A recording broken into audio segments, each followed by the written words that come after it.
प्रेग्नन्सीमध्ये स्वतःच्या हातचं काही खाऊशी वाटत नाही. मला तर असंच व्हायला लागले आता. मी काही जरी बनवलं तर मला खाऊशी वाटत नाही. समजा तुम्ही प्रेग्नेंट असाल तर तुमच्या मम्मीकडे नाही तर तुमच्या सासूबाईकडे राहा.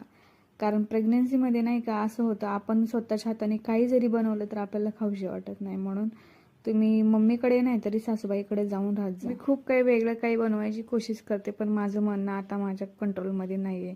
तर असं मी काही कुठं जाऊ शकत नाही, तर माझा डेली रुटीन तुमच्यासोबत शेअर करते.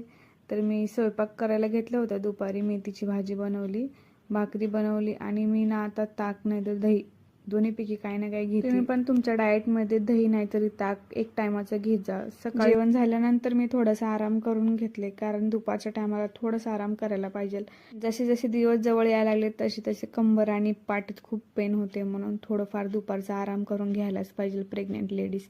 तर असा होता माझा आजचा दिवस. भेटूया पुढल्या व्लॉगला. बाय.